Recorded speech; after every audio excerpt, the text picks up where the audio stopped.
Welcome back to another story on Infidelity Tales Lab.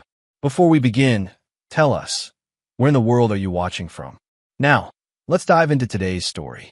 Chapter 1. The Discovery. Marco Allen stood in the sterile brightness of St. Mary's emergency room, his jaw clenched as he watched Dr. Patricia Henley examine his 7-year-old son Austin's head wound. The fluorescent lights cast harsh shadows across his weathered face, highlighting the crow's feet that spoke of too many years in the construction business and too many sleepless nights lately.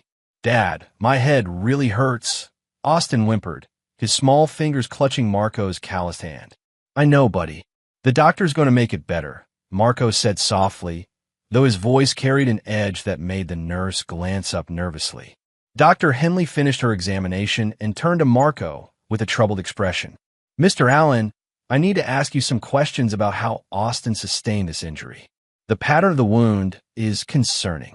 Marco's dark eyes narrowed. He'd noticed the blood on Austin's pillow that morning when he'd gone to wake his son for school. Marla, his wife of 10 years, had already left for her supposed early morning yoga class, something that had become frustratingly routine over the past 6 months. "He fell down the stairs last night," Marco said carefully, watching the doctor's reaction. "Hit his head on the banister." Dr. Henley nodded slowly, making notes. "Mr. Allen, the injury pattern doesn't match a fall. This appears to be from blunt force trauma, possibly from a cylindrical object. I'm required by law to report this to Child Protective Services and the police." Marco felt a cold fury building in his chest, but his expression remained carefully neutral. 20 years of running his own construction company had taught him to keep his emotions in check, especially when dealing with incompetence or betrayal. "Doctor, I understand your protocols. Do what you need to do." 30 minutes later, Detective Roberto Tanner arrived. He was a tall, lean man with prematurely gray hair and eyes that missed nothing. Marco recognized the type. He'd dealt with enough investigators over the years when construction accidents occurred on his job sites. "Mr. Allen, I'm Detective Tanner. Can you walk me through what happened last night?" Marco crossed his arms, his muscular frame tense. "Like I told the doctor, Austin fell down the stairs around 8:30. Hit his head pretty hard. My wife cleaned him up, put him to bed. We thought he was fine." "Where's your wife now?" "At work. She's an administrative assistant at Morrison Financial downtown." Marco's voice carried no emotion, though internally he was calculating. Marla's story about working extra hours lately had grown thin, especially considering the firm's managing partner, Julian Good, had called the house last week looking for her when she was supposedly working late. Detective Tanner studied Austin, who was now drowsy from the pain medication. "Son, can you tell me what happened to your head?" Austin's eyes were unfocused, but he managed to speak. "Uncle Donnie was playing with Mom in her room. They were making loud noises. I went to ask for water, and the door was locked. I hit my head on something when I tried to look through the keyhole. The silence in the room was deafening." Dr. Henley looked confused, but Detective Tanner's expression sharpened immediately.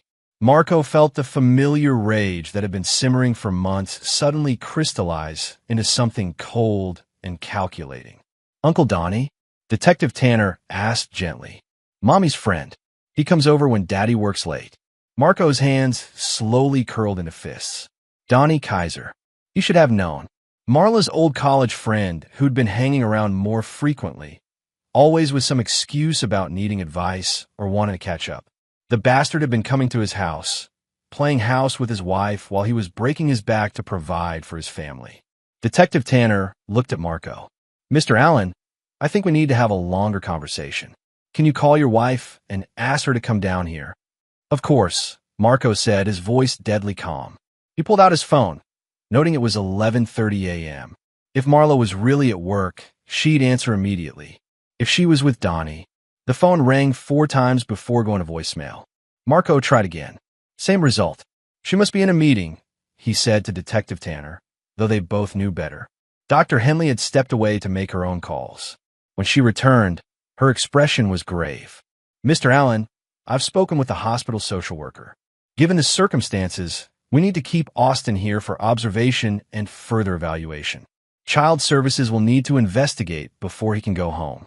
Marco nodded slowly. "I understand." "Detective, Are you treating this as a criminal investigation? At this point, we're investigating potential child endangerment. If there's evidence of abuse or neglect occurring in the home. Detective Tanner let the implication hang.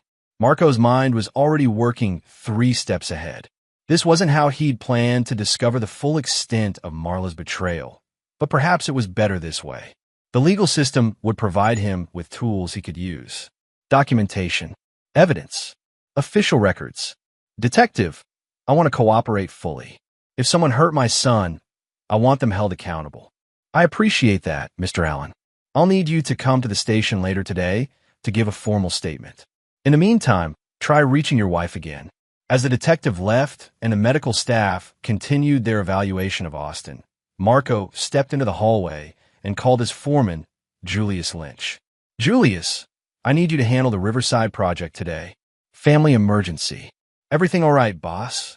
It will be, Marco said grimly. But I'm going to be tied up for the next few days. Maybe longer. After hanging up, Marco stood in the hospital corridor, his mind racing.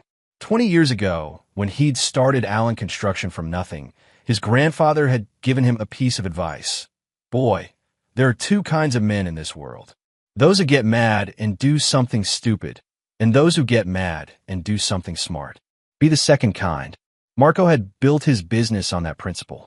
When suppliers tried to cheat him, he didn't get angry. He got even, methodically and completely. When competitors tried to undercut his bids with shoddy work, he didn't just complain. He documented everything and used it to destroy their reputations. Now, standing in this hospital hallway with his son's blood on his conscience and his wife's betrayal burning in his chest, Marco Allen began to plan. But this wouldn't be about getting even. This would be about total annihilation.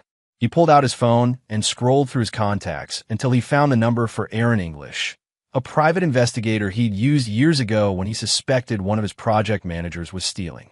Aaron had been thorough, discreet, and ruthless in his investigation. Aaron, it's Marco Allen. I need your services again. But this time, it's personal. Chapter 2, Unraveling Threads.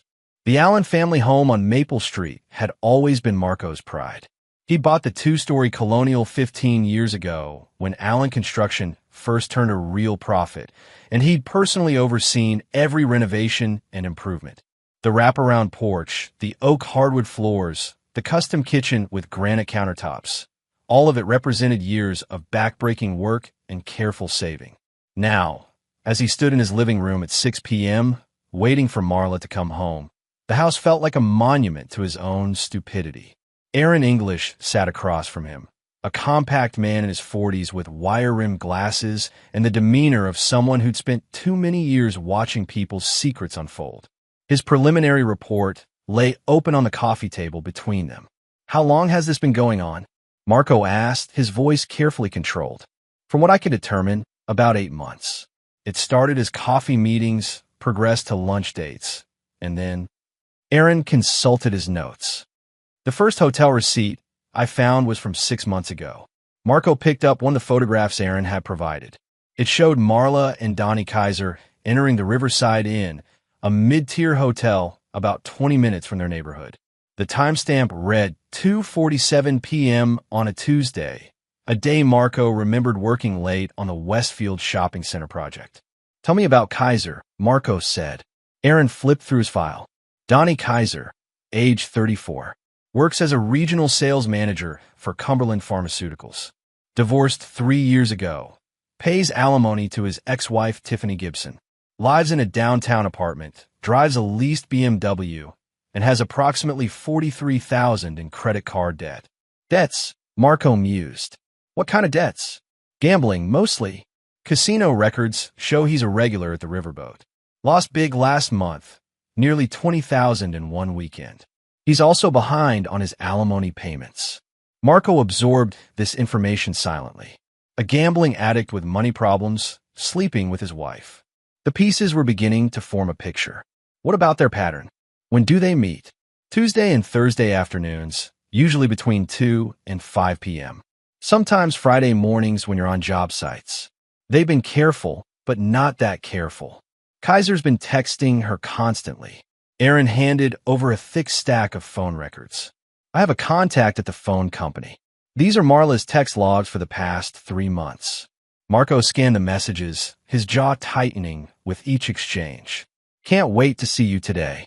M is working late again. When are you going to tell him? This sneaking around is killing me. Soon, baby. Just need to figure out the right time.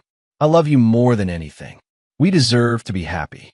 The final message was from yesterday, just hours before Austin's injury. House is empty until 9. Come over. Marco set the phone records down and walked to the window, looking out the street where he'd taught Austin to ride his bike just last summer. How did my son get hurt? Aaron's expression grew uncomfortable. From what I can piece together, Kaiser was at your house yesterday evening. Your son apparently tried to interrupt them and hit his head on something when he was trying to see into the locked bedroom. Probably the doorknob or the edge of a hallway table. And they just put him to bed? With a head injury? It appears so. Kaiser left around 9:30, according to the neighbor's security camera. Marco closed his eyes, fighting the urge to put his fist through the wall. His son had been hurt because 2 selfish adults couldn't keep their hands off each other, and they'd been too caught up in their own pleasure to properly care for an injured child. There's more, Aaron said quietly. Kaiser has been pushing Marla to file for divorce. He wants her to ask for alimony and half the assets.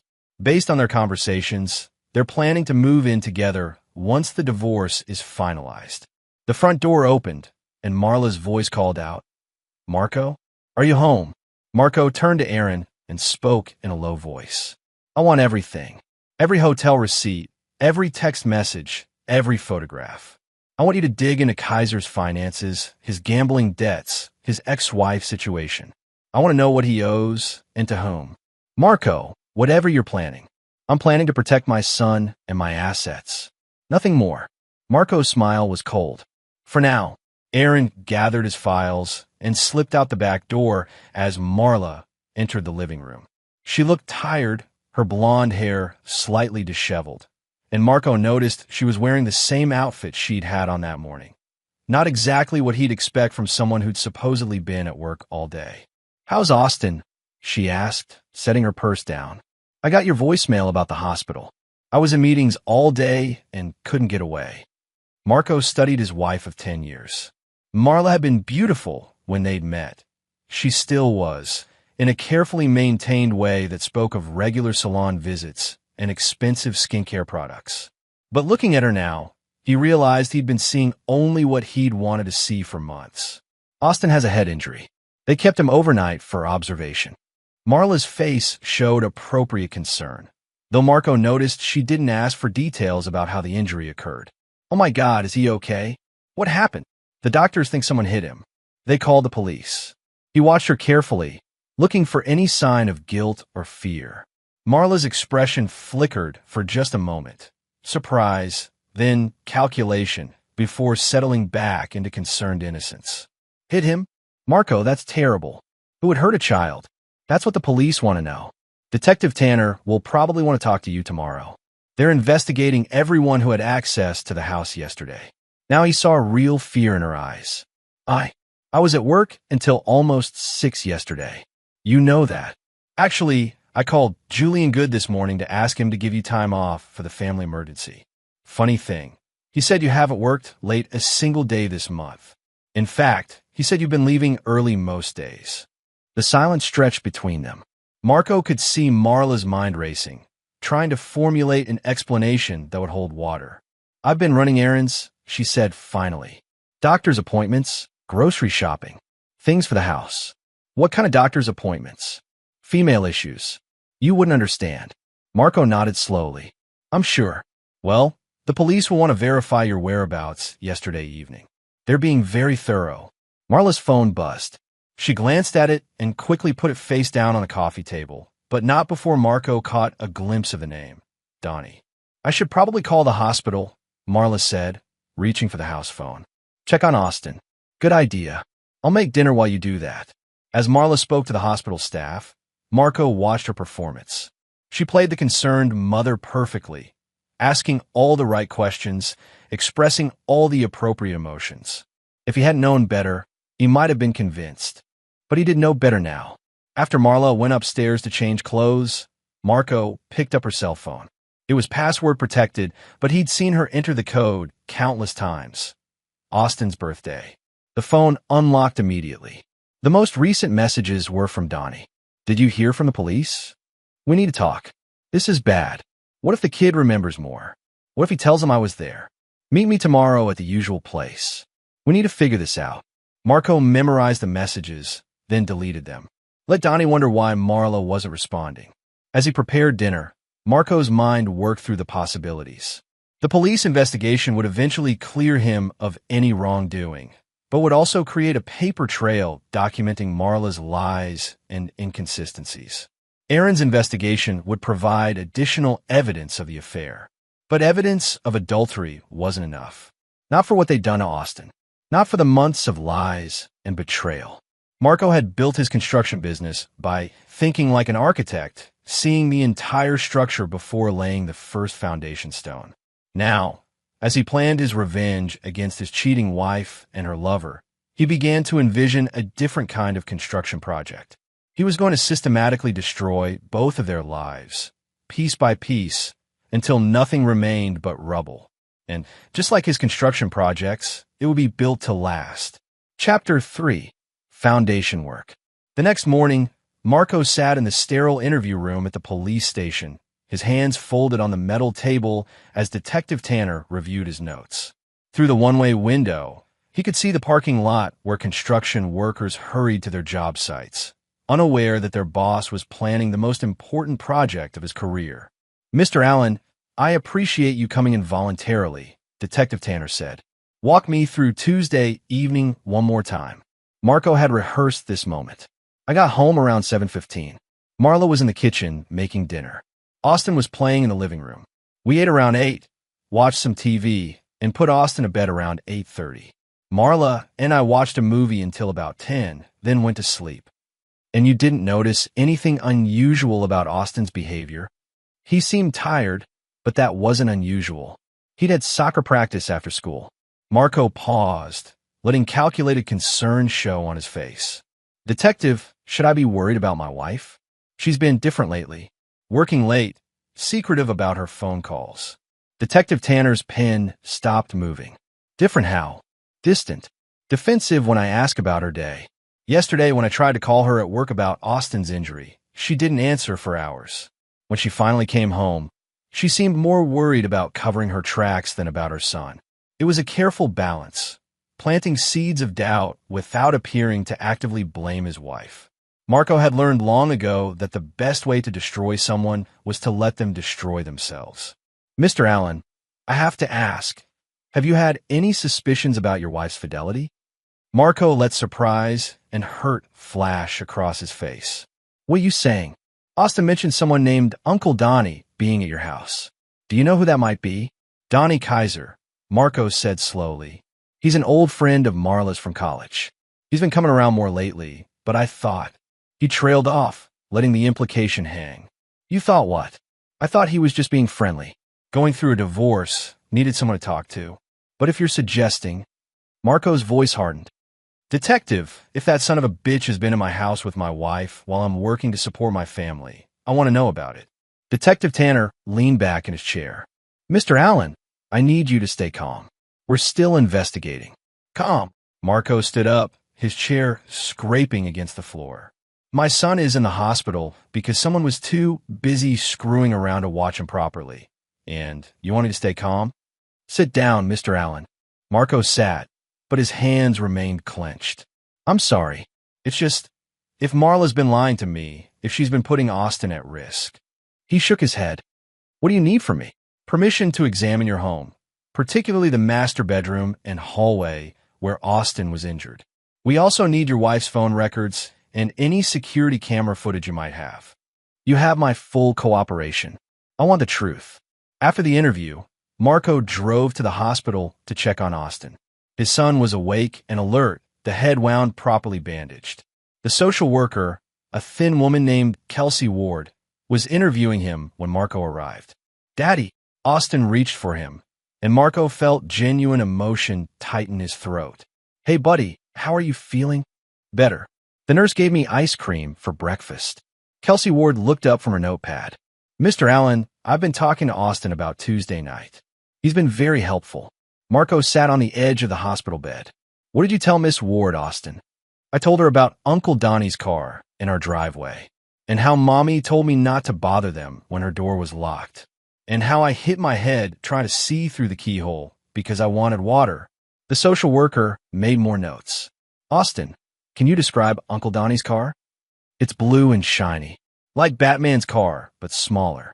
A BMW, Marco thought, just like Aaron had reported. Mr. Allen, Kelsey Ward said, I need to speak with your wife this afternoon. When would be a good time? She should be at work. Morrison Financial downtown. Though, Marco hesitated, playing his part.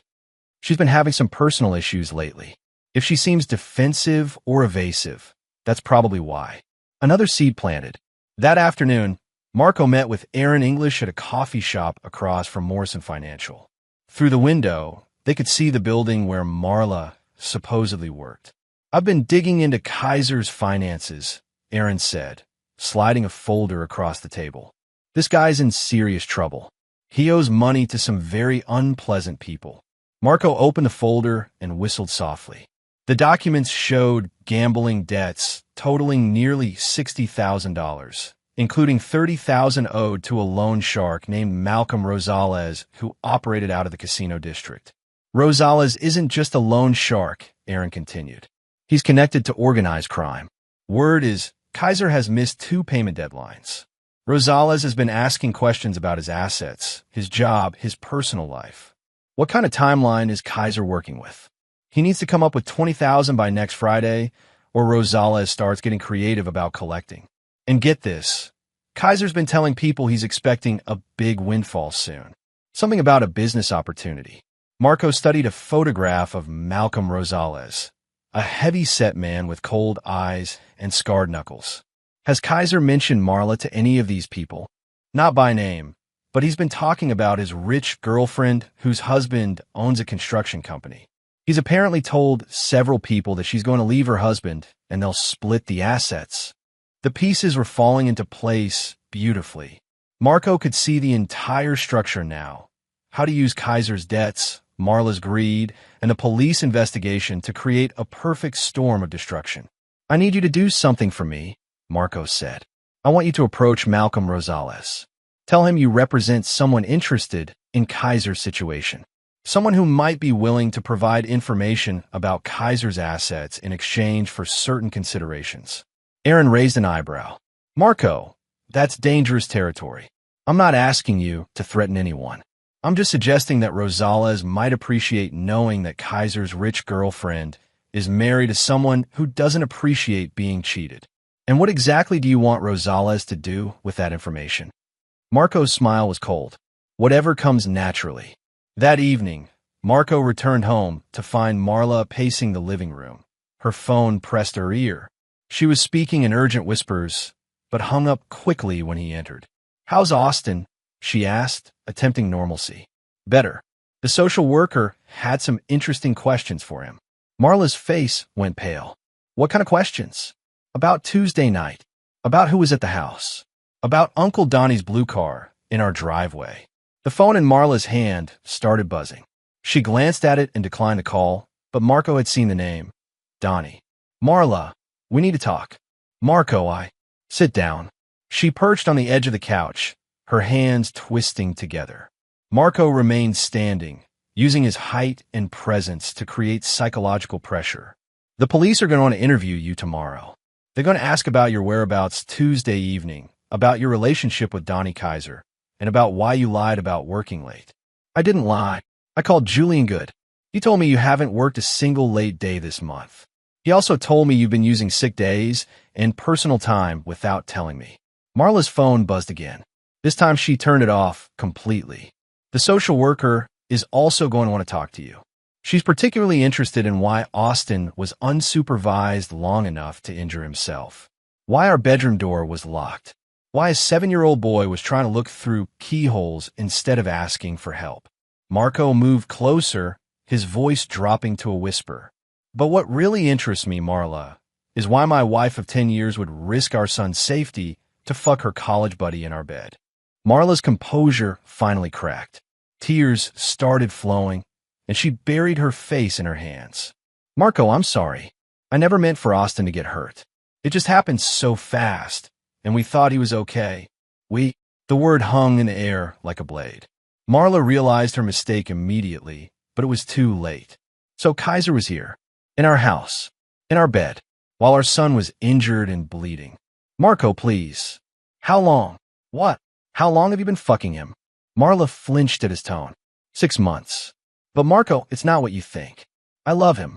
We won't be together. Marco nodded slowly. I see. And what exactly did you think would happen? That I just hand over half of everything I've worked for, so you could play house with some gambling addict? Gambling addict? Marco, Donnie doesn't gamble. Marco almost smiled. Even now, she was defending the man who was using her. Marla, your boyfriend owes $60,000 to a loan shark. He's been telling people that his rich girlfriend is going to solve all his problems. The color drained from Marla's face. That's not true. Ask him yourself. Better yet, ask Malcolm Rosales. Marla's phone, despite being turned off, somehow started ringing. The sound was impossible, but in her panicked state, she didn't notice. She turned it back on and saw 17 missed calls from Donnie. Call him, Marco said. Right now. Ask him about his debts. With shaking hands, Marla dialed Donnie's number.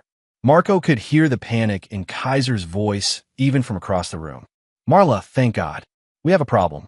Some guys came to my apartment asking questions about you, about Marco. They know about us. Marla looked at Marco with growing horror. What guys? I don't know, but they knew everything. They knew about the hotel, about Tuesday night, about Austin getting hurt. Marla, I think your husband hired someone. Marco watched his wife's world collapse in real time. The phone call continued, with Kaiser begging her to meet him, to run away together, to access Marco's accounts immediately. Finally, Marla hung up and looked at her husband with a mixture of fear and resignation. What do you want? She whispered. Marco sat down across from her, his expression calm and controlled. I want you to understand something, Marla. You and your boyfriend just made the biggest mistake of your lives. You put my son in danger. You violated my home. You tried to steal my assets. He leaned forward, and now you're going to help me destroy him. Chapter 4. Setting the Trap. Marco's office at Allen Construction overlooked the warehouse where his crews stored equipment and materials. The morning sun cast long shadows across stacks of lumber and steel beams. But Marco's attention was focused on the conference table where he'd spread out the blueprints for his revenge. Julius Lynch, his foreman, sat across from him reviewing work schedules. At 55, Julius was one of the few people Marco trusted completely. They'd worked together for 12 years, and Julius had never once given Marco reason to doubt his loyalty. Boss, the Riverside project is 2 days ahead of schedule, Julius reported. The electrical contractors want to start early if we can accommodate them. Good. What about the Westfield job? Material delivery is scheduled for Thursday. We'll need the crane for the steel work. Marco nodded, but his mind was elsewhere. His phone had been buzzing all morning with messages from Aaron English, Detective Tanner, and most importantly, Malcolm Rosales' people. The trap was beginning to close. Julius, I need to ask you something, and I need you to be completely honest with me. The older man looked up from his papers. Shoot, if someone was stealing from his company, embezzling money, or selling information to competitors, what would you want me to do about it? Julius's weathered face hardened. I want you to bury them. This company is our livelihood. Marco, anyone who betrays that deserves whatever they get. What if it was someone we trusted? Someone close to the family? Makes it worse, not better. Julius leaned forward. Marco, what's going on? Marco made a decision. Marla's been cheating on me. The man she's sleeping with has gambling debts, and he's planning to use her to access our assets. I think they might try to go after the business accounts. The silence stretched between them. Finally, Julius spoke. What do you need me to do? For now, just keep everything running normally. But I may need you to make some changes to our security procedures, our bank access, things like that. Consider it done. After Julius left, Marco called Aaron English. Where do we stand with Rosales? He's very interested in your situation. Apparently, Kaiser's been bragging about his rich girlfriend for weeks. Rosales wants to meet with you tonight. Set it up. But Aaron, I want insurance. I want you recording everything, and I want backup nearby. Marco, are you sure about this? These aren't people you play games with. I'm not playing games. I'm solving problems. That afternoon, Marco drove to the hospital to visit Austin. His son was being discharged the next day, but the social worker wanted one more interview to ensure the home environment was safe. Kelsey Ward met him in the hallway outside Austin's room. Mr. Allen, I've completed my preliminary investigation. While we haven't found evidence of deliberate abuse, there are serious concerns about supervision and safety protocols in your home. What kind of concerns? Your wife's interview yesterday was problematic. She was evasive about her whereabouts Tuesday evening, and her story about Austin's injury kept changing. She also became very agitated when I asked about Mr. Kaiser. Marco nodded gravely. Miss Ward, I want to be completely honest with you. I believe my wife has been having an affair. I think she's been bringing this man to our house while I'm at work, and I think Austin was hurt because they were too distracted to properly supervise him. That's a serious accusation, Mr. Allen. I have evidence. Phone records, hotel receipts, witness statements. Detective Tanner has copies of everything. Kelsey Ward made notes. If that's the case, what are your plans regarding custody of Austin? I want full custody. I want supervised visitation for Marla until she can prove she's not putting our son at risk. And I want a restraining order keeping Kaiser away from Austin permanently.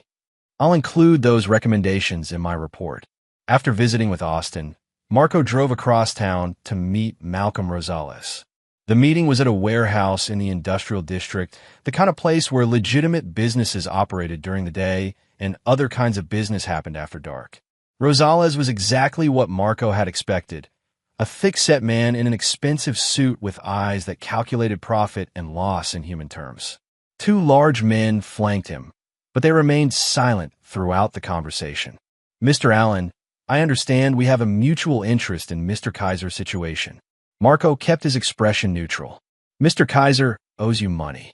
He's been claiming he'll pay you with assets that belong to me. I thought you should know that those assets aren't available to him. How much does he owe you? He doesn't owe me money. He owes me for sleeping with my wife in my house while my son was injured and bleeding.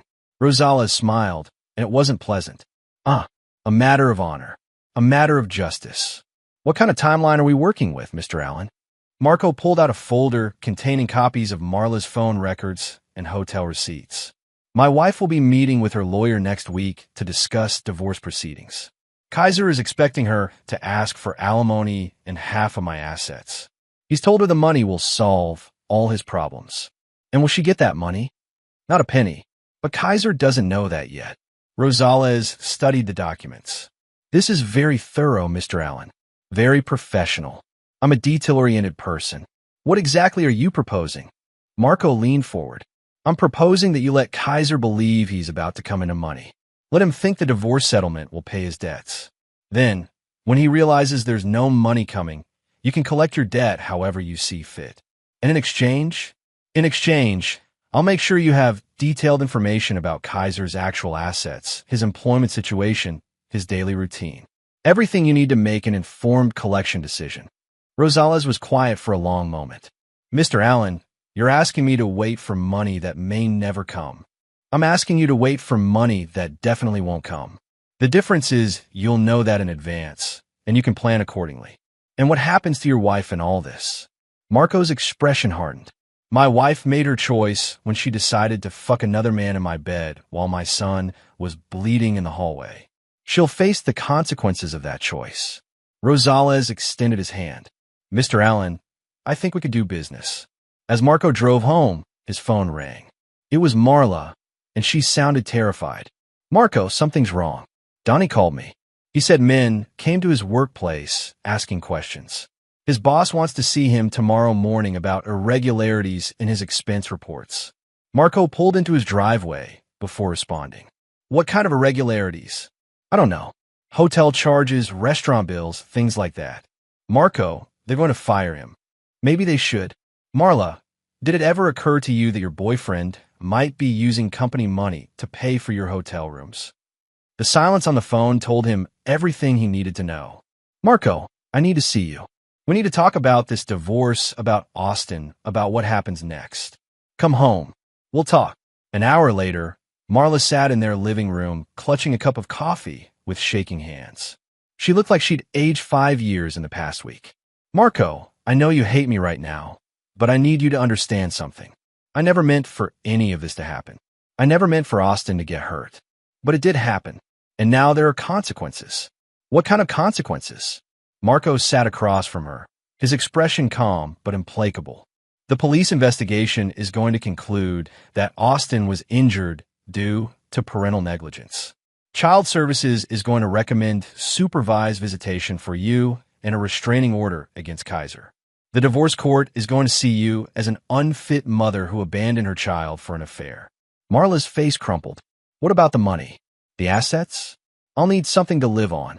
Marla, did you honestly think I was going to reward you for cheating on me? Did you think I'd just hand over half of everything I built so you could start a new life with your boyfriend? It's not about the money. It's exactly about the money. Kaiser's gambling debts, his pressure for you to file for divorce, his promises that everything would work out once you got your settlement. It's all about money. Marco pulled out his phone and showed her the screen.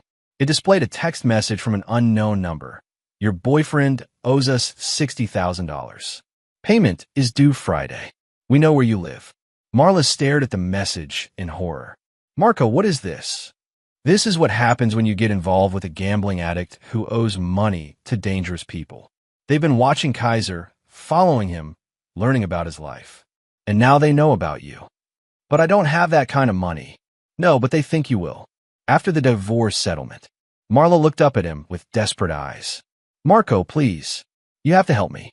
These people, they're dangerous. Marco studied his wife's face, seeing the fear and desperation there. For a moment, he almost felt sorry for her. Almost. Marla, I want you to understand something. You and Kaiser created this situation. You put my son at risk, you violated my trust, and you tried to steal my assets. Now you're asking me to protect you from the consequences. I'll do anything. I'll sign whatever papers you want. I'll give up all claims to the assets. Just please don't let them hurt me. Marco was quiet for a long moment, as if considering her offer. Finally, he spoke. There might be a way to handle this, but it would require you to do exactly what I tell you to do when I tell you to do it. No questions, no arguments, no attempts to protect Kaiser. Anything. Tomorrow, you're going to call Kaiser and tell him you've been in touch with a divorce lawyer. You're going to tell him that the lawyer thinks you can get a large settlement, but it's going to take time to work through the legal process. How long? 2 weeks. Maybe 3. Marla nodded quickly. Okay. And then what? Marco's smile was cold and predatory. Then we find out exactly what your boyfriend is willing to do when he's desperate. Chapter 5. Pressure Points. The Cumberland Pharmaceuticals office building stood 23 stories tall in the heart of downtown, its glass facade reflecting the morning sun like a mirror. From his car, parked across the street, Marco watched employees hurrying into the building, coffee cups in hand, briefcases swinging at their sides. At exactly 8:47 a.m., Donnie Kaiser emerged from the parking garage and walked toward the building entrance. Even from a distance, Marco could see the tension in the man's shoulders, the way he kept checking his phone, the nervous energy that spoke of a man running out of options. Marco's own phone buzzed with a text from Aaron English. Security footage confirms Kay was at your house Tuesday, 7:30 to 9:45 p.m. Also, his company is launching an internal investigation today. Perfect timing. At 9:15 a.m., Marco entered the Cumberland Pharmaceuticals building and took the elevator to the 15th floor. The receptionist, a young woman with auburn hair and a professional smile, looked up as he approached. Good morning. I'm here to see Arthur Ayers, the regional sales director. I'm Marco Allen from Allen Construction. Do you have an appointment, Mr. Allen? No, but I think Mr. Ayers will want to see me. It's regarding one of his sales managers, Donnie Kaiser. The receptionist's expression flickered with recognition. Let me check with Mr. Ayers' assistant. 5 minutes later, Marco was seated in a corner office facing a thin man in his 50s with prematurely gray hair and the bearing of someone who'd spent his career managing difficult situations. Mr. Allen, I understand you have information about one of my employees? Marco placed a manila folder on the desk. Mr. Ayers, I believe Donnie Kaiser has been using company resources for personal activities. Hotel charges, restaurant bills, expenses that don't align with legitimate business purposes. Arthur Ayers opened the folder and examined the hotel receipts and credit card statements Aaron had compiled. His expression grew increasingly grim. Mr. Allen, how did you come by this information? Mr. Kaiser has been having an affair with my wife. These are copies of receipts from their meetings. As you can see, many of them were charged to what appears to be a company credit card. Ayers studied the documents more carefully. The Riverside Inn, the downtown Marriott, several restaurants. Mr. Allen, these charges total nearly $8,000 over 6 months. That's just what I could document. There may be more. What exactly are you asking me to do with this information? Marco leaned back in his chair. Nothing. I'm simply providing you with information that might be relevant to your company's internal policies. What you do with it is entirely your decision. Ayers was quiet for a moment. Mr. Allen, I appreciate you bringing this to my attention. Company policy is very clear about misuse of corporate resources. I understand completely. Will you be filing charges for fraud? Marco pretended to consider this. That depends on several factors. If Mr. Kaiser takes responsibility for his actions and makes appropriate restitution, I might be willing to consider alternative resolutions. What kind of restitution? Full repayment of the misused funds, plus interest, and a formal acknowledgement of wrongdoing that could be used in my divorce proceedings. Ayers nodded slowly. I'll need to discuss this with our legal department, but I think we can work something out. As Marco left the Cumberland Pharmaceuticals building, his phone rang. It was Marla, and she sounded panicked. Marco, Donnie just called. He's been suspended from his job, pending an investigation. They're accusing him of embezzlement. That's unfortunate. Marco, did I what, Marla? Did you have something to do with this? Marco was quiet for a moment. Marla, are you asking me if I reported evidence of criminal activity to the appropriate authorities? Yes, I did. Your boyfriend has been stealing from his company to pay for hotel rooms where he could fuck my wife. Oh God. Marco, what's going to happen to him? That depends on whether he cooperates with the investigation and makes full restitution. It also depends on whether criminal charges are filed. Criminal charges? Embezzlement is a felony. Marla, $8,000 in misappropriated corporate funds. That's serious prison time. The line was quiet except for the sound of Marla crying. There might be a way to minimize the damage, Marco continued. But it would require Kaiser to be completely honest about his activities, his debts, and his intentions regarding our marriage. What do you mean? I mean, he needs to provide a full confession about the affair, his gambling problems, and his plan to use our divorce settlement to pay his debts. In writing, signed and witnessed. And if he does that, then I might be willing to work with Cumberland Pharmaceuticals on a restitution agreement instead of pursuing criminal charges. Another long silence. Marco, I need to ask you something, and I need you to tell me the truth. Those men who've been asking questions about Donnie, the ones who threatened him about his gambling debts, did you arrange that? Marco smiled, though she couldn't see it. Marla, your boyfriend owes $60,000 to a loan shark. That's not something I arranged. That's something he did to himself. But the timing is because his creditors are getting impatient. They want their money. And they've been told that Kaiser is about to come into a large sum through his girlfriend's divorce settlement. Who told them that? Kaiser did. He's been bragging about it for weeks. At 2 p.m., Marco met with Detective Tanner at the police station. The detective had called that morning requesting another interview, and Marco suspected he knew why. Mr. Allen, we've completed our investigation into your son's injury. Based on the evidence, we're not pursuing criminal charges for child abuse. That's good to hear. However, we are recommending that Child Services maintain supervision of Austin's living situation until certain issues are resolved. What kind of issues? Detective Tanner consulted his notes. Your wife's inconsistent statements about Tuesday evening, evidence of an extramarital affair, and questions about the supervision of your son during the time of his injury. Marco nodded gravely. Detective, I want what's best for Austin. If that means supervised visitation for Marla until she can prove she's prioritizing his safety, then I support that decision. There's another matter we need to discuss. We've received information about potential fraud involving Mr. Kaiser's employment. Are you planning to file charges? That depends on whether Mr. Kaiser is willing to cooperate with resolving the situation. I'm more interested in protecting my family's assets than in sending anyone to prison. I understand. However, if Cumberland Pharmaceuticals decides to file charges, that decision won't be up to you. Of course not. After leaving the police station, Marco drove to his lawyer's office. Samuel Stanton was a sharp-dressed man in his 60s who specialized in divorce and family law. His office walls were lined with law books and framed photographs of successful cases. Marco, I've reviewed the documentation your investigator provided.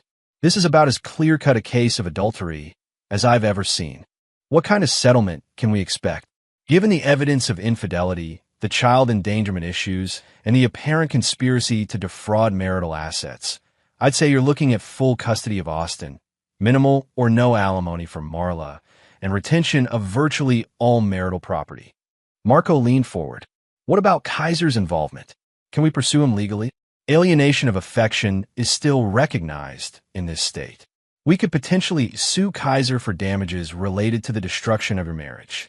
Given his apparent financial difficulties, it might not be worth pursuing monetarily, but would create additional legal pressure. Do it. I want him buried under legal problems. Consider it done. That evening, Marco returned home to find Marla pacing the living room with her phone pressed to her ear. She was speaking in urgent whispers, but hung up quickly when she saw him. That was Donnie, she said. Marco, he's falling apart. He's been suspended without pay. His landlord is threatening eviction, and those men you mentioned, they came to his apartment again. What do they want? Money. They gave him until Friday to come up with $20,000, or they're going to start breaking things. Starting with his legs. Marco sat down and loosened his tie. That's unfortunate. Marco, please. I know you hate us both, but you can't just let them hurt him. Marla, I want you to understand something. Donnie Kaiser made a series of choices. He chose to gamble away money he didn't have. He chose to borrow from dangerous people. He chose to seduce a married woman. He chose to steal from his company. And he chose to put our son at risk. Marco's voice grew colder. Now he's facing the consequences of those choices. That's not my fault, and it's not my responsibility to fix. But you could help him. You could loan him the money. Why would I do that? Because Marla struggled for words. Because you're a good man. Because you wouldn't want to see anyone hurt, even someone who wronged you. Marco studied his wife's face. Even now, after everything that had happened, she was trying to manipulate him into saving her lover. Marla, let me make something very clear. Donnie Kaiser is going to face the full consequences of his actions. He's going to lose his job, possibly face criminal charges, and deal with his creditors however he can. You're going to face the consequences of your actions too. What does that mean? It means you're going to help me make sure he understands exactly how hopeless his situation is. Marla's face went pale. What are you talking about? Marco pulled out his phone and showed her a text message. Meet me tomorrow at the Riverside Inn. Room 237. We need to talk about our future. D, you're going to meet him, Marco said, and you're going to deliver a message for me. Chapter 6. The Squeeze. The Riverside Inn sat on the outskirts of town like a monument to mediocrity, its faded brick facade and neon vacancy sign speaking to the kind of establishment that asked no questions and kept no records. Marco sat in his truck in the parking lot, watching the second-floor windows where he knew room 237 was located. At exactly 3 p.m., Marla's Honda Civic pulled into the lot. Through his binoculars, Marco watched his wife sit in her car for several minutes, clearly steeling herself for what was to come. She looked like she'd aged a decade in the past week. Her usually perfect blonde hair was unwashed and pulled back in a ponytail. Her face was pale and drawn, and her hand shook as she checked her phone one more time. Finally, she got out of her car and walked toward the motel stairs. Marco's phone buzzed with a text from Aaron English, who was positioned on the other side of the building. Kay arrived 10 minutes ago. Looks like he hasn't slept in days. This was the critical moment. Everything Marco had built over the past week. The police investigation, the job suspension, the pressure from creditors, the legal threats, All of it was designed to bring Donnie Kaiser to this point of maximum desperation. 30 minutes later, Marla emerged from the motel room. Even from a distance, Marco could see she was crying. Her phone rang immediately, and Marco answered on the first ring. "How did it go?" "Marco, please don't make me do this." Marla's voice was thick with tears. He's not the same person. He's desperate and angry and scared. When I told him there wasn't going to be any divorce settlement money, he grabbed me. Did he hurt you?" "Not physically. But Marco, he's talking about running away, about taking money from somewhere, about doing something desperate. I think he might hurt himself. Or someone else." The silence stretched between them. "Marla, did you deliver my message exactly as I told you?" "Yes. I told him that you knew about everything, that you had evidence, that the divorce wasn't going to result in any money for me. I told him that criminal charges were being filed for the embezzlement, and that his creditors knew he wasn't going to be able to pay." "And how did he react?" "He started talking about the construction company, about your assets, about how it wasn't fair that you got to keep everything while he lost everything. Marco, I think he might try to do something to your business." Marco had been expecting this. A desperate man with nothing left to lose was predictable in his unpredictability. Kaiser would either run, which would solve the problem permanently, or he would lash out, which would provide Marco with the justification he needed for the final phase of his plan. "Where is he now?" "I don't know. He left right after I did." "Marco, what if he goes to the police? What if he tells them about your meetings with those loan shark people?" Marco almost smiled. Even now, Marla was thinking about protecting herself rather than considering the broader implications. "Marla, if Kaiser goes to the police and claims that I somehow conspired with his creditors, what exactly do you think he's going to tell them? That he borrowed money from criminals to pay gambling debts, then try to steal from his company and destroy my marriage to get money to pay them back. But if they investigate, they'll find exactly what I want them to find. Documentation of Kaiser's debts, evidence of his theft, records of his affair with you, and proof that he endangered our son. They'll find a desperate criminal who's trying to blame everyone else for his problems." That evening, Marco was reviewing work schedules in his home office when his security system alerted him to movement in the driveway. Through his window, he could see a figure moving around his truck, partially obscured by the shadows from the oak trees that lined his property. Marco slipped out the back door and circled around the house, moving quietly through the darkness. As he approached his truck, he could see someone crouched beside the driver's side, working at something with a small tool. It was Donnie Kaiser, and he was slashing tires. Marco watched for a moment, letting Kaiser finish his work. When the man stood up and turned toward the house, Marco stepped out of the shadows. "Going somewhere, Donnie?" Kaiser spun around, a tire iron clutched in his hand.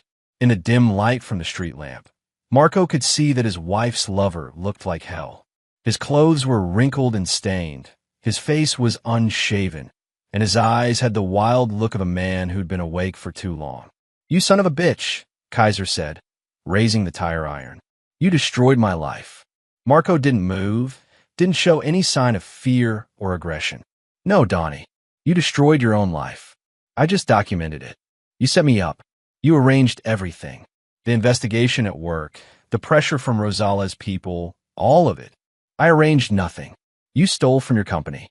You borrowed money from criminals. You seduced my wife and endangered my son.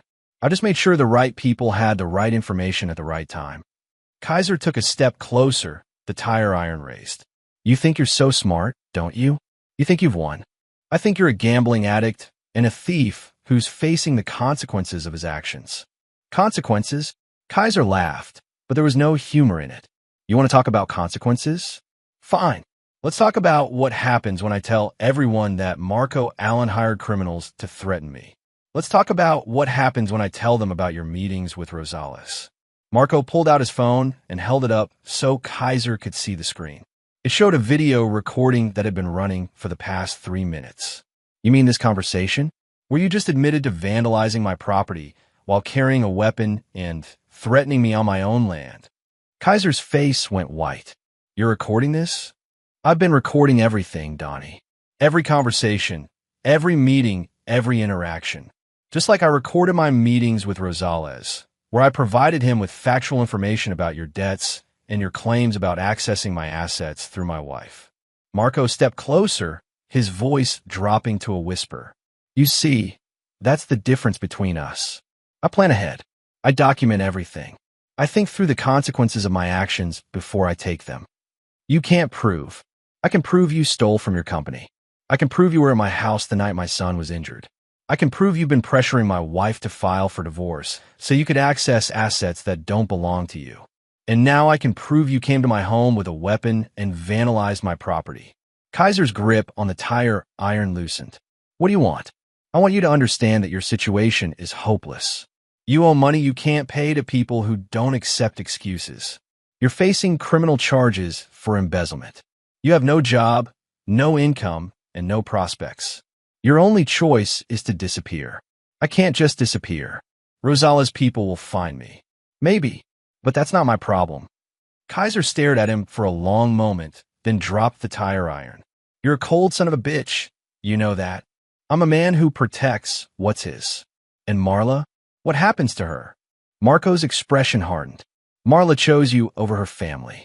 She chose your problems over her son's safety. She'll live with the consequences of that choice for the rest of her life. Kaiser turned and walked toward his car, but stopped at the edge of the driveway. This isn't over, Marco. Yes, it is. After Kaiser drove away, Marco called Detective Tanner and reported the vandalism and threats. Within an hour, a patrol car was parked outside his house, and an APB had been issued for Kaiser's arrest. At midnight, Marco's phone rang. It was Aaron English. Marco, we have a problem. Kaiser just robbed a convenience store across town. He got away with about $400, but the whole thing was caught on camera. Marco felt a cold satisfaction settle in his chest. Anyone hurt? No, but he had a gun. This is now an armed robbery investigation. Where do you think he's headed? If he's smart, out of state. If he's desperate, he might try something even more stupid. Marco looked out his window at the police car parked in his driveway. Aaron, I want you to make sure Rosales knows about the robbery. I want him to know that Kaiser is now a wanted criminal who's likely to draw police attention wherever he goes. That's a dangerous game, Marco. It's not a game at all. It's pest control. The next morning brought news that Donnie Kaiser had been arrested trying to cross the state line. He'd been pulled over for speeding, and the officer had recognized him from the APB. In his car, police found the stolen money, the gun used in the robbery, and a notebook containing detailed information about Marco's business, his home address, and his daily routines. Marco read the news report while drinking his morning coffee, feeling a deep sense of satisfaction. Kaiser was now facing charges for armed robbery, embezzlement, stalking, and vandalism. Even with a plea bargain, he was looking at serious prison time. But the game wasn't over yet. There was still Marla to deal with, and Marco had saved the best for last. Chapter 7. Final Calculations.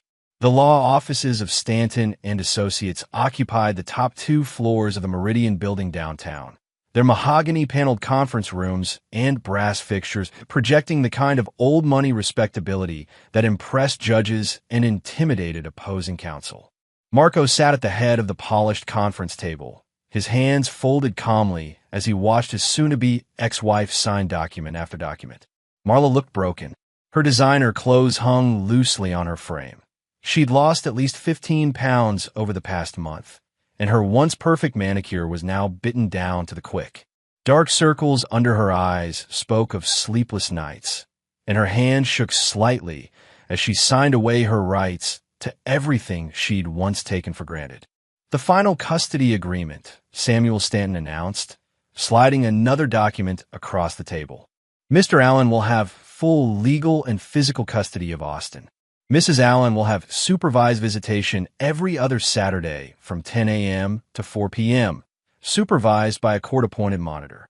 Marla's lawyer, a nervous young man named Matt Hanna who'd been assigned to her case through legal aid, cleared his throat.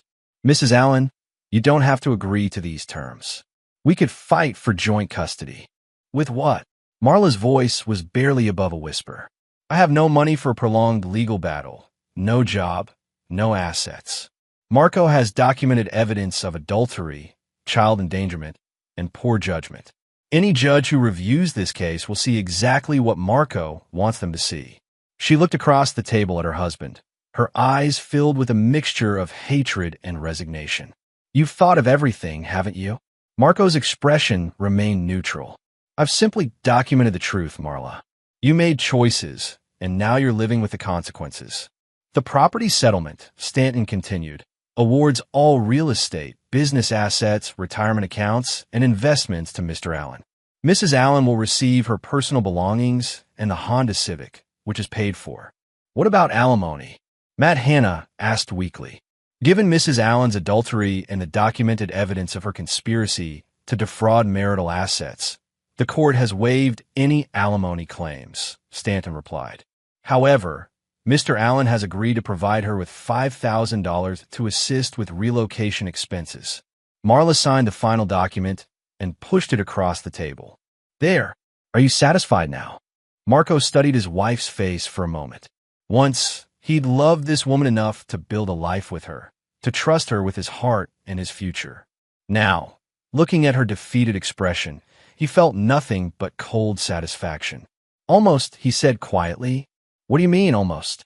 Marco nodded to Stanton, who opened another folder. There's one more matter to address, the lawyer said. The criminal conspiracy charges. The color drained from Marla's face. What criminal charges? Conspiracy to commit fraud, Marco said. You and Kaiser conspired to defraud me of marital assets. You provided him with confidential financial information about my business. You participated in a plan to obtain money through false pretenses. But the divorce settlement. The divorce settlement is a civil matter. The criminal conspiracy is a separate issue entirely. Matt Hanna leaned forward frantically. Mr. Allen, your wife has cooperated fully with these proceedings. She's given up any claim to assets, agreed to minimal custody. She's done what any rational person would do when caught red-handed, Marco interrupted. But cooperation in divorce proceedings doesn't erase criminal activity. Marla stared at him in horror. Marco, you can't be serious. After everything I've already lost, you want to send me to prison? I want justice for what you did to our son. I want accountability for your betrayal. And I want to make sure you never have the opportunity to do this to another family. Stanton slid a final document across the table. However, Mr. Allen is prepared to be reasonable. This is a cooperation agreement. If Mrs. Allen agrees to provide full testimony about Kaiser's gambling debts, his pressure tactics, and his plan to use divorce proceeds to pay his creditors, Mr. Allen will recommend that charges be filed only against Kaiser. You want me to testify against Donnie? I want you to tell the truth about what happened. Under oath. On the record. Marla looked at her lawyer, who shrugged helplessly. Mrs. Allen, if Mr. Allen follows through with conspiracy charges, you could be looking at significant prison time. This agreement would allow you to avoid prosecution entirely. What would I have to testify to? Marco answered directly. That Kaiser pressured you to file for divorce specifically to gain access to my assets. That he provided you with specific information about his gambling debts and his need for money. That he was present in our home the night Austin was injured. And that you both prioritize your sexual encounter over our son's safety. And if I refuse, then you'll face the full consequences of your actions. Criminal charges, prison time, and a felony record that will follow you for the rest of your life. The silence in the conference room stretched for several minutes. Finally, Marla spoke. If I sign this, if I testify, what happens to me afterwards? You'll be free to rebuild your life however you see fit. But you'll do it somewhere else. The cooperation agreement includes a provision that you relocate at least 500 miles away and have no contact with me or Austin except for court-supervised visitation. You're banishing me. I'm giving you a chance to start over. It's more than you deserve. Marla picked up the pen with shaking hands and signed the cooperation agreement. 2 weeks later, Marco sat in the gallery of the county courthouse as Marla took the witness stand in Donnie Kaiser's criminal trial. Kaiser had been denied bail due to the armed robbery charges, and his court-appointed attorney was fighting a losing battle against overwhelming evidence. Marla's testimony was devastating. She spoke clearly and directly about Kaiser's gambling addiction his mounting debts, and his increasingly desperate attempts to access Marco's assets through their marriage. She described in detail how Kaiser had pressured her to file for divorce, how he provided her with specific dollar amounts he needed to pay his creditors, and how he'd been present in their home the night Austin was injured. "Mrs. Allen," the prosecutor asked, "did Mr. Kaiser ever express concern for your son's welfare?" "No," Marla replied, her voice steady. "When Austin was hurt, Donnie's only concern was that he might tell someone about seeing us together. He wanted to leave immediately before Marco came home." "And what was your response?" "I told him we needed to check on Austin first, make sure he was okay. But Donnie said it was just a bump on the head and that kids were resilient." From the defendant's table, Kaiser stared at Marla with undisguised hatred. His lawyer tried to object, but the damage was done. The trial lasted 3 days. The jury deliberated for less than 2 hours before returning guilty verdicts on all charges: armed robbery, embezzlement, conspiracy to commit fraud, and child endangerment. The judge sentenced Kaiser to 12 years in prison without the possibility of parole for the first 8 years. As the bailiff led Kaiser away in shackles, he turned toward the gallery where Marco sat watching. "This isn't over," he mouthed silently. Marco smiled and mouthed back, "Yes, it is." After the trial, Marco met with Detective Tanner one final time to tie up loose ends. "Kaiser's creditors have been notified that he won't be making any payments for the foreseeable future," the detective reported. "Malcolm Rosales has apparently written off the debt as a loss and moved on to other business interests. And Marla, she's moving to Phoenix next week. New name, new job, new life. The cooperation agreement protects her from prosecution, but she'll be under federal supervision for the next 5 years." Marco nodded. "What about the custody arrangement?" "Austin is doing well in counseling. The supervised visitation with his mother seems to be helping him process what happened. The therapist thinks he'll make a full recovery, both physically and emotionally." "Good. That's all that matters." That evening, Marco sat on his front porch watching Austin play in the yard with a new soccer ball.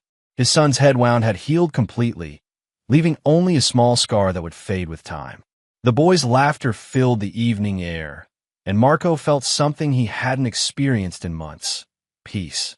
Julius Lynch pulled into the driveway and walked up to the porch, carrying a folder of paperwork from the business. "Boss, the insurance settlement came through on the equipment that was vandalized," he reported. "Full replacement value plus compensation for lost productivity." "Excellent. And the Riverside project?" "Finished 2 days ahead of schedule. The client is so happy they're talking about hiring us for their next 3 developments." Marco smiled genuinely for the first time in weeks. "Julius, take tomorrow off. Take your wife somewhere nice for dinner. You've earned it." As his foreman drove away, Marco's phone buzzed with a text message from an unknown number. For a moment, he tensed, wondering if somehow Kaiser or his associates had found a way to reach him from prison. But the message was from Aaron English. Marla's flight to Phoenix departed on schedule. No issues. Case officially closed. Marco deleted the message and put his phone away. He called Austin over to the porch, and they sat together watching the sunset paint the sky in shades of orange and red. "Dad," Austin said quietly, "is Mommy ever coming back?" Marco put his arm around his son's shoulders. "She'll visit sometimes, buddy, but she made some bad choices, and now she has to live somewhere else. Because she hurt me, because she forgot that families are supposed to protect each other. But you don't have to worry about that anymore. It's just you and me now, and I'll always protect you." Austin leaned against his father's side. "I love you, Dad. I love you too, son." As the stars began to appear in the darkening sky, Marco reflected on the events of the past month. Some people might call what he'd done excessive, even cruel. But those people had never been betrayed by someone they trusted, never watched their child suffer because of someone else's selfishness, never had to rebuild their life from the ashes of someone else's lies. Marco Allen had learned long ago that the world was divided into 2 kinds of people: those who built things up and those who tore things down. He'd spent his life building, his business, his home, his family. When someone had tried to tear down what he'd built, he'd responded with the same methodical precision he brought to every construction project. He'd identified the problem, gathered the right tools, and systematically dismantled the threat until nothing remained but rubble. And now, sitting on his porch with his son's safe beside him, Marco knew that he'd built something that would last. A life free from the poison of betrayal, a future built on truth instead of lies, and a legacy that would protect his son for years to come. Some people might call it revenge. Marco called it justice. And justice, like a well-built foundation, was designed to endure. Chapter 8. Cleanup Operations. 6 months after the trial, Marco stood in the marble lobby of the First National Bank building, watching as the electronic board displayed the morning's interest rates and market indicators.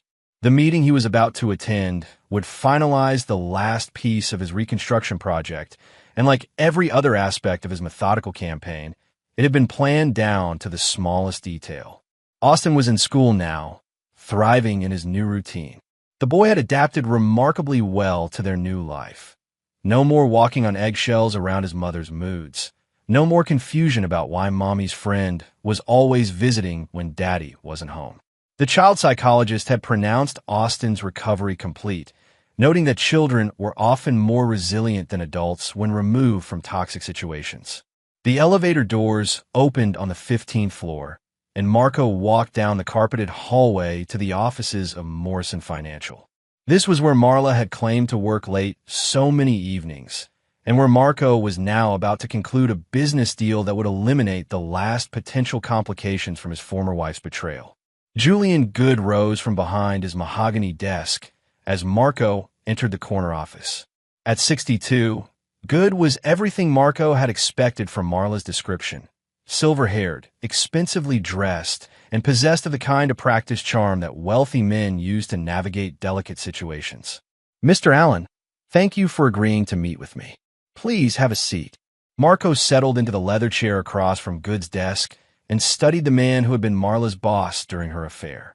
"Mr. Good, when you called last week, you mentioned there were some lingering issues related to my ex-wife's employment here." "Yes, unfortunately there are." Good opened a file folder and consulted several documents. "As you know, Marla was terminated from her position here following her arrest. However, during our internal investigation, we discovered some irregularities that we felt you should be aware of." Marco kept his expression neutral. "What kind of regularities?" "Access to client files, printing of confidential documents, unusual computer activity during non-business hours. It appears that Marla may have been gathering information about high-net-worth clients, possibly for purposes related to her personal situation." This was news to Marco, though he didn't let his surprise show. During his campaign against Kaiser and Marla, he'd focused on their direct actions, the affair, the conspiracy, the child endangerment. He hadn't investigated whether Marla might have been attempting to steal client information for additional leverage. "What kind of information?" "Asset valuations, investment portfolios, estate planning documents.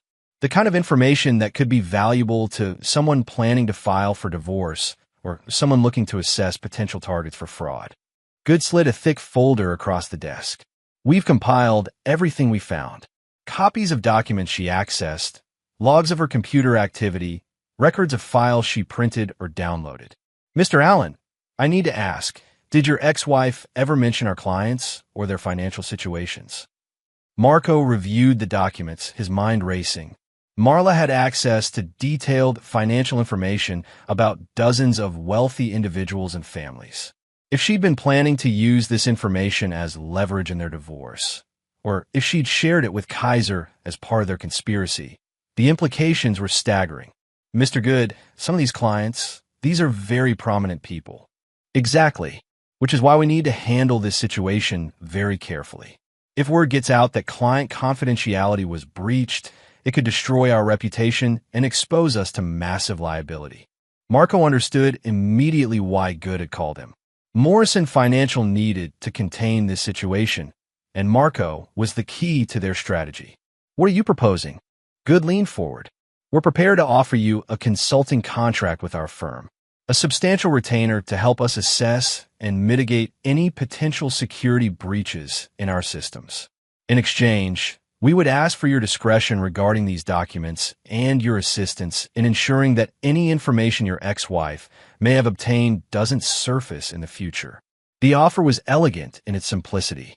Morrison Financial would pay Marco a significant sum to essentially buy his silence about Marla's activities, while also giving him access to high-net-worth clients who might need construction services. Marco would gain financially while helping the firm protect itself for the consequences of his ex-wife's crimes. How substantial a retainer are we discussing? $200,000 annually for the next 3 years, with a possibility of renewal, plus bonuses for specific consulting projects. Marco considered the offer. $600,000 was serious money, enough to expand his business significantly or to secure Austin's college education. But more importantly, it would give him leverage over any future attempts by Marla or her associates to cause trouble. Mr. Good, I appreciate the offer, but I need to understand the full scope of what we're dealing with. Was Marla working alone, or was someone else involved in accessing this information? Our investigation suggests she was working alone, but we can't be certain. The computer logs show that most of the unauthorized access occurred during evening hours when the building was mostly empty. Evening hours when she was supposedly working late. Exactly. Marco made his decision. I'll accept your consulting contract, Mr. Good, but I have some additional requirements. What kind of requirements? I want full access to your security footage from the past year. I want copies of all documents Marla accessed or printed. And I want a complete list of any external contacts she may have had while working here. Good hesitated. Mr. Allen, that's quite extensive. May I ask why you need such detailed information? Because if my ex-wife was stealing confidential information from your clients, there's a possibility she wasn't acting entirely on her own. I want to make sure that all potential threats to your firm's reputation are identified and neutralized. The implication was clear. Marco might be able to help Morrison Financial not just contain the damage from Marla's activities, but also identify and eliminate any other potential problems. I think we can accommodate those requests, Good said finally. 2 hours later, Marco sat in his truck in the Morrison Financial parking garage, reviewing the documents Good had provided. The scope of Marla's activities was broader than he'd imagined. She'd accessed files on over 40 clients, including several whose names Marco recognized from the newspaper society pages. But one name jumped out at him, Alberto Wilkerson. Wilkerson was a real estate developer who'd been competing with Allen Construction for several major projects over the past 2 years. He was also, according to the files, a client whose investment portfolio included significant holdings in casino and entertainment properties. Marco's phone rang. It was Aaron English. Aaron, I need you to do some research for me. Alberto Wilkerson. I want to know everything about his business dealings, his associates, and any connections he might have to gambling or loan shark operations. What's this about, Marco? Insurance. I want to make sure there are no other surprises waiting for me. That evening, Marco picked up Austin from his after-school program and drove home through the familiar streets of their neighborhood. The boy chattered excitedly about his day. A successful presentation in social studies, a goal scored during recess soccer, plans for a classmate's birthday party on the weekend. It was the kind of normal, healthy childhood conversation that Marco had feared might be lost forever during the chaos of the past year. But Austin had proven remarkably resilient, adapting to their new life with the flexibility that children possessed when removed from toxic situations. Dad, can we have pizza for dinner tonight? Sure, buddy, but you have to eat some vegetables too. Can we get the pizza with the vegetables on it? Marco smiled. That's a good compromise. As they pulled into their driveway, Marco noticed a car parked across the street that he didn't recognize. A dark sedan with tinted windows, the kind of vehicle that professional investigators or security personnel preferred. Marco's instincts, honed by months of careful planning and execution, immediately went on alert. He parked in the garage and walked Austin into the house through the connecting door, then moved to the front window to observe the sedan. It sat there for 20 minutes before driving away. Marco called Aaron English immediately. Aaron, I need surveillance detection on my house and office.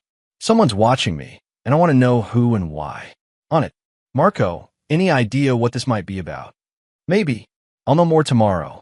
The next morning brought answers. Aaron called while Marco was reviewing job site reports in his office. The sedan belongs to a private security firm called Steele Investigations. They specialize in corporate security and asset protection. Their client list includes some very high-end individuals and businesses. Any connection to Morrison Financial or Alberto Wilkerson? Not directly. But get this, Steele Investigations was hired last week by someone to conduct a background investigation on you. The contract was paid for in cash, and the client information is sealed. Marco felt the familiar cold clarity that came when a new threat emerged. Someone with serious resources was investigating him, which meant someone believed he posed a threat to their interests. Aaron, I want you to find out who hired Steele Investigations. Use whatever resources you need. Marco, that's going to be expensive and potentially dangerous. These aren't amateurs we're dealing with. Neither am I. That afternoon, Marco made a decision that would have surprised his enemies. He called Detective Tanner and requested a meeting. Detective, I have reason to believe that I'm being investigated by parties unknown, possibly in connection with my ex-wife's criminal activities.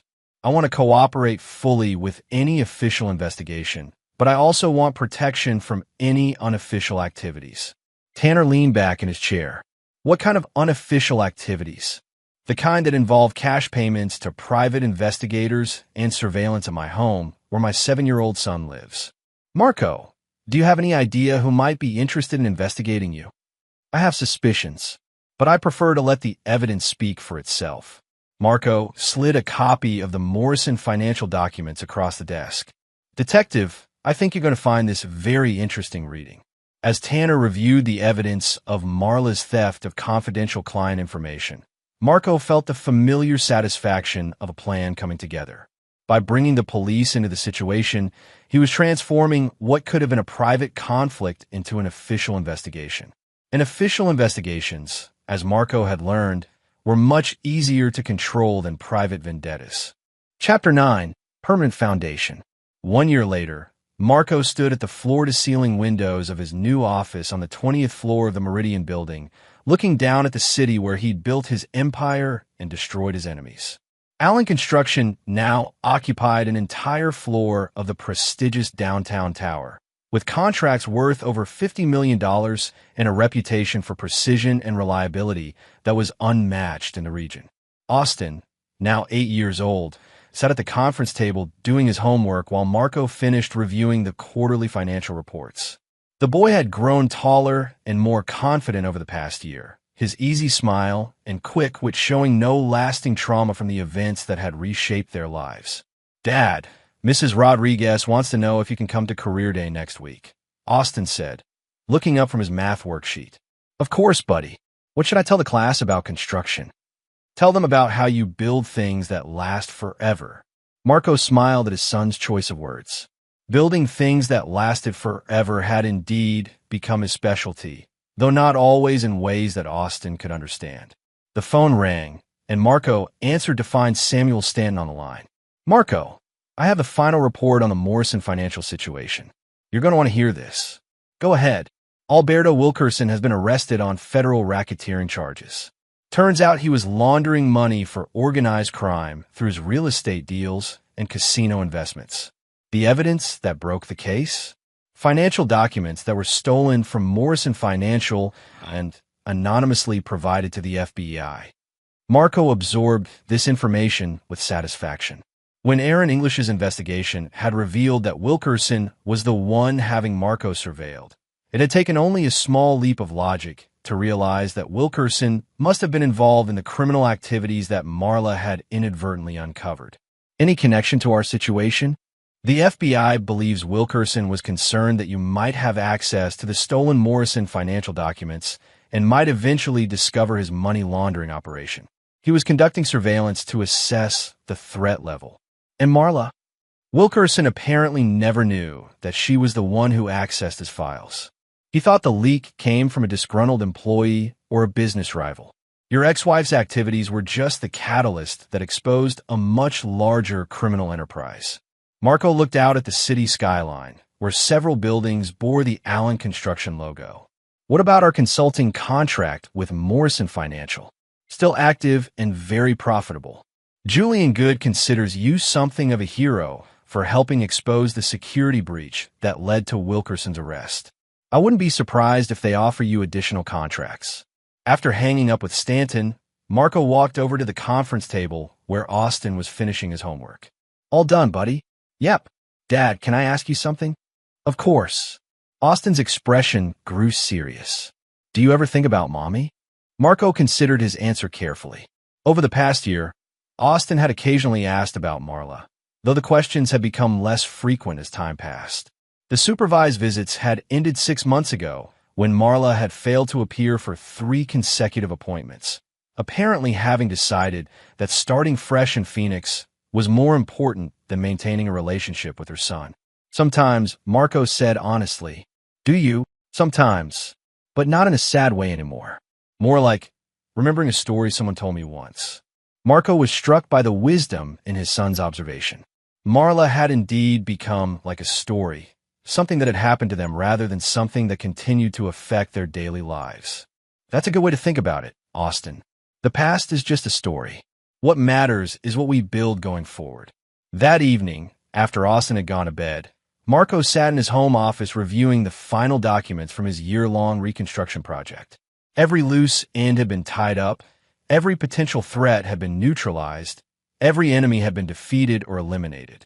Donnie Kaiser was serving his 12-year sentence in a federal penitentiary, his appeals exhausted and his former associates having moved on to other business interests. Marla had built a new life in Phoenix under her maiden name, working as a receptionist for a medical practice and living in a modest apartment that reflected her reduced circumstances. Alberto Wilkerson was facing decades in federal prison for racketeering and money laundering. And Marco? Marco had emerged from the wreckage of his marriage stronger, wealthier, and more secure than ever before. His phone buzzed with a text message from Aaron English. Final surveillance sweep completed. No threats detected. All targets neutralized. Contract complete. Marco deleted the message and powered down his phone. Aaron had been conducting quarterly security assessments for the past year, ensuring that no new threats emerged from the ashes of the old ones. But this would be the last such assessment. The war was over, and Marco had won completely. He walked upstairs to check on Austin, finding his son sleeping peacefully in his bed, a soccer ball clutched in his arms and a smile on his face. This was what victory looked like, not the destruction of his enemies, but the protection of what mattered most. Marco had learned something important during his campaign of calculated revenge. Destruction was easy, but construction required patience, skill, and vision. Anyone could tear something down in a moment of rage or desperation. But building something that would last, whether it was a skyscraper, a business, or a life, required the kind of methodical precision that most people couldn't sustain. 6 months later, Marco received an envelope with no return address. Inside was a newspaper clipping from Phoenix publication. Local woman dies in car accident. Marla Petty, 34, was killed instantly when her vehicle collided with a semi-truck on Interstate 10 during a rainstorm. Police report that alcohol may have been a factor. Ms. Petty is survived by a son in another state. Marco read the clipping twice, then burned it in his fireplace. He felt no satisfaction at the news, no sense of victory or vindication. Marla's death was simply the final punctuation mark on a story that had ended long ago. Austin never learned about his mother's death. When the boy stopped asking about her entirely, Marco made the decision that some information was better left buried. Austin's life was full of soccer practice, school friends, construction site visits, and 1,000 small joys of childhood free from adult complications. On Austin's 9th birthday, Marco hosted a party in their backyard for 20 of the boys' classmates. As he watched his son laugh and play with his friends, Marco reflected on the man he'd become over the past 2 years. Some people might call him ruthless or vindictive. Others might say he'd gone too far in his pursuit of justice. But Marco knew the truth. He was simply a man who protected what belonged to him, who built things that lasted, and who never forgot that actions had consequences. Julius Lynch approached him during the party, carrying a beer and wearing the satisfied expression of a man who'd helped build something important. "Boss, I've got to say, seeing Austin this happy, it makes everything worthwhile. Marco nodded, watching his son kick a soccer ball with his friends. Julius, can I ask you something? Do you think I did the right thing? The older man was quiet for a moment. Marco, I've been in construction for 35 years. I've seen a lot of buildings come and go, a lot of men succeed and fail. The ones who last, the ones who build things that endure, they're the ones who understand that a good foundation is everything. Julius gestured toward Austin, who was now organizing his friends into teams for a game. That boy has a solid foundation now. No cracks, no weak spots, no rut that's going to bring the whole structure down later. Whatever you had to do to build that foundation, well, that's between you and your conscience. Marco smiled. That's good enough for me. As the sun set over the city where Marco Allen had built his empire and protected his son, the sounds of children's laughter filled the air. It was the sound of innocence preserved, of safety secured, and of a future built on an unshakable foundation. Some men built monuments to their own glory. Others built walls to keep the world at bay. But Marco had built something more important than either. A life free from the poison of betrayal, a legacy of strength and protection, and a son who would grow up knowing that some things in this world were worth fighting for. And that, Marco knew, was a construction project that would last forever. And there you have it. Another story comes to an end. What did you think? I'd love to hear your thoughts in the comments below. If you enjoy this story, consider joining our community by subscribing. It means the world to us. For more stories like this one, check out the recommended videos on screen. And I'll see you there.